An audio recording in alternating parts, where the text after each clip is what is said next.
Bienvenidos a nuestro canal. Hoy vamos a sumergirnos en una historia de traición familiar, humillación pública y una venganza tan calculada como implacable.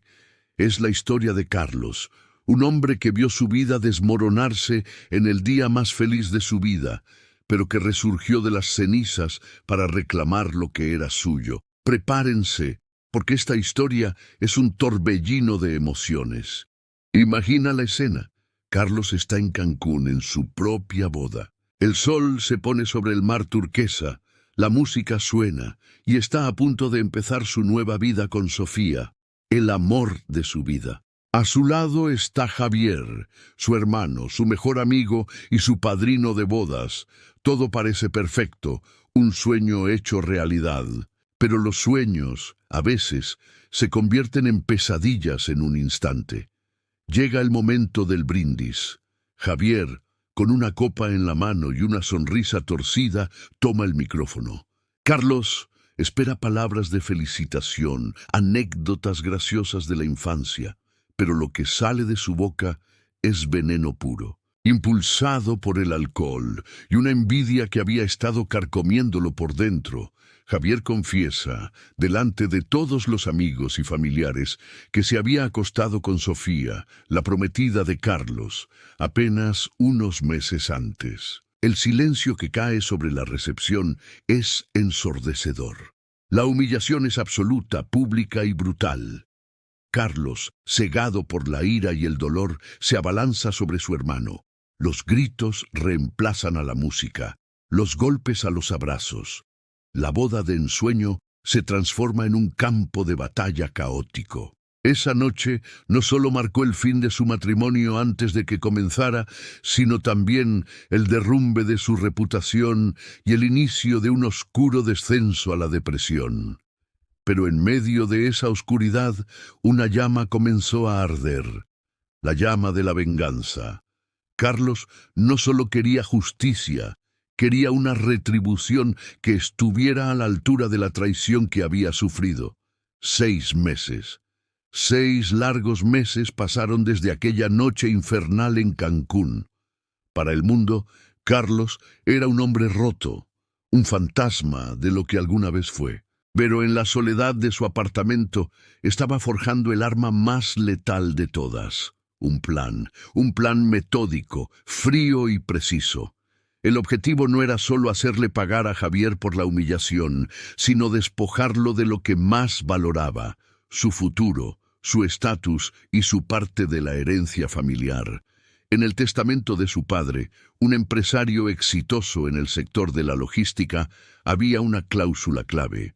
La herencia de la empresa se dividiría en partes iguales entre los 2 hermanos, a menos que uno de ellos demostrara ser moralmente inepto y financieramente irresponsable. Esa cláusula era la llave maestra del plan de Carlos. Su venganza no sería un arrebato de ira, sino una partida de ajedrez donde cada movimiento estaba calculado.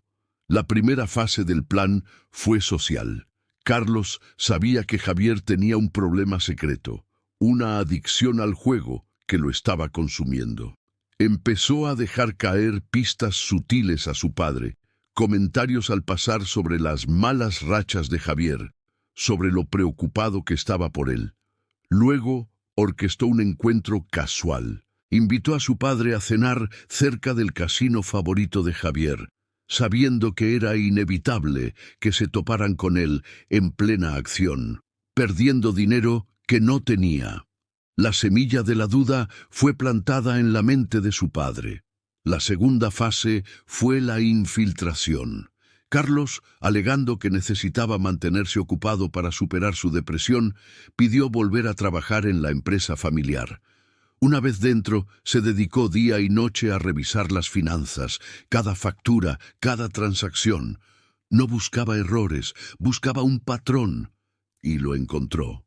Descubrió que Javier, desesperado por cubrir sus crecientes deudas de juego, había estado desviando fondos de la compañía. Creaba facturas falsas de proveedores inexistentes y se embolsaba el dinero. El lobo no solo estaba en el redil, se lo estaba comiendo desde dentro. Carlos tenía ahora las pruebas, tenía los documentos, los correos electrónicos, los registros bancarios, tenía el arma cargada y estaba listo para apretar el gatillo. Solo necesitaba el escenario perfecto para hacerlo. El escenario elegido fue la fiesta anual de aniversario de la empresa. Un evento prestigioso, lleno de socios comerciales, empleados leales y, por supuesto, toda la familia. Era el lugar perfecto para un acto final que reflejaría y superaría la humillación que Carlos había sufrido. La ironía era deliciosa. Javier le había robado su momento en su boda. Ahora Carlos le robaría el suyo en el corazón del imperio que Javier creía que heredaría. Cuando la noche estaba en su apogeo, Carlos subió al escenario y pidió un micrófono. Una sensación de déjà vu recorrió la sala. La sonrisa de Javier se congeló. Con una calma escalofriante, Carlos levantó su copa. «Quisiera proponer un brindis», dijo, su voz resonando con una autoridad recién descubierta. «Un brindis por la verdad y la responsabilidad, dos pilares sobre los que mi padre construyó esta empresa». Lo que siguió no fue un discurso, fue una ejecución pública. Carlos no levantó la voz, no insultó, simplemente presentó los hechos. Proyectó en una pantalla gigante las facturas falsas, los correos electrónicos incriminatorios, los estados de cuenta que mostraban el dinero de la empresa fluyendo directamente a las casas de apuestas. Expuso, con pruebas irrefutables, cómo Javier no solo era un adicto al juego, sino un ladrón que estaba poniendo en riesgo el legado de su familia y el sustento de cientos de empleados. «Esta no es solo una traición personal», continuó Carlos, mirando directamente a su padre. «Es una amenaza directa para todo lo que has construido». El padre, con el rostro pálido y la decepción grabada en cada arruga, no tuvo más remedio que aceptar la aplastante evidencia. Javier, atrapado y expuesto, balbuceaba negativas, pero sus palabras se perdían en el mar de pruebas en su contra. La humillación fue total. El mismo veneno que Javier había usado en la boda de Carlos, ahora se lo servían a él, pero en una dosis mucho más letal. Carlos no solo había igualado la afrenta, la había superado con una precisión quirúrgica. En la tensa calma que siguió a la tormenta, Carlos se encontró a solas con su padre en la oficina. El peso de la noche era palpable. Su padre, con la mirada perdida, preguntó por qué. ¿Por qué hacerlo de una manera tan pública, tan destructiva?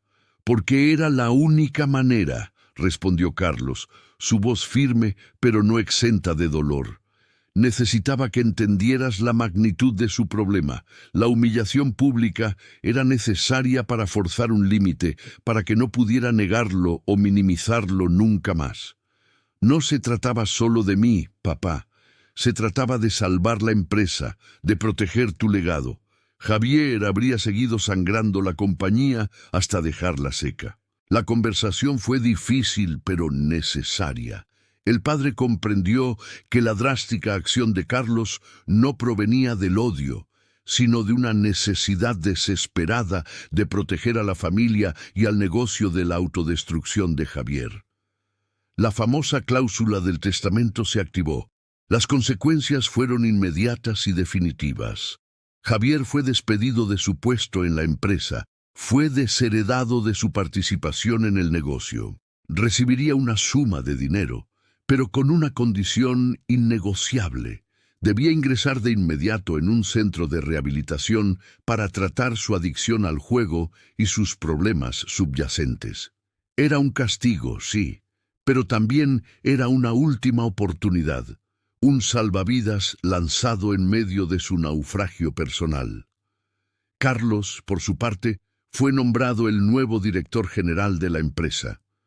No como un premio, sino como un reconocimiento a su lealtad, su astucia y su capacidad para tomar decisiones difíciles por el bien mayor. Para Carlos, la venganza no fue un acto de simple destrucción, fue un acto de justicia poética y reconstructiva.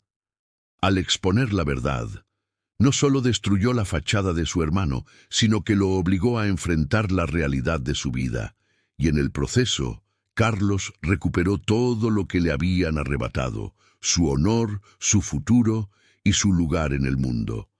Mientras se sentaba en la oficina de su padre, ahora la suya, mirando el horizonte de la ciudad, no sentía euforia, sino una profunda y tranquila satisfacción. La justicia, servida fría y calculada, tenía para él un sabor innegablemente dulce y merecido. Y así termina esta increíble historia de traición y retribución. ¿Qué piensas tú? ¿Fue la venganza de Carlos justificada? ¿O fue demasiado lejos? Déjanos tus opiniones en los comentarios, nos encantaría leer lo que piensas. Si te gustan este tipo de historias, no olvides darle like a este video, suscribirte a nuestro canal y activar la campanita para no perderte nuestro próximo contenido. Gracias por acompañarnos y hasta la próxima.